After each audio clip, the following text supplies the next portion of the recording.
শুরু থেকে শেষ।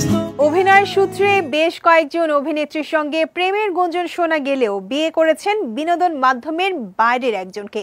বলছি ছোট পর্দার জনপ্রিয় অভিনেতা ফারহান আহমেদ জোভানের কথা। 2024-এর শুরুতেই বিয়ে করেন জোভান। তার স্ত্রীর নাম সাজিন আহমেদ নির্জনা। রাজধানীর একটি বেসরকারি বিশ্ববিদ্যালয়ের শিক্ষার্থী তিনি। তাদের বিয়ে হয় পারিবারিকভাবে। যদিও জোভানের এই বিয়ের খবর ভক্তরা জানতে পারে তার এক ফেসবুক পোস্টের মাধ্যমে। এরই মধ্যে জোভানের বিয়ের 1.5 বছর অতিক্রম হলো। বিয়ে প্রসঙ্গে জোভান বলেন, আমি একজন মেয়েকে দেখতে গিয়েছি, তাকেই বিয়ে করেছি। আমি আর কোনো মেয়েই দেখতে যাইনি। 2024-এর জানুয়ারি মাসের 12 তারিখে বিয়ে করেন ছোট পর্দার জনপ্রিয় অভিনেতা ফারহান আহমেদ জোভান। সে সময় বিয়ের একটি ছবি প্রকাশ করেন, কিন্তু ছবিগুলোতে ফারহানের স্ত্রীকে পরিষ্কার দেখা যায়নি। সংবর্ধনা অনুষ্ঠানে ফারহান তার ফেসবুকে কয়েকটি ছবি পোস্ট করলেও তার সহকর্মীরা একাধিক ছবি পোস্ট করেন। সেসব ছবিতে ফুটে ওঠে মজার গল্প।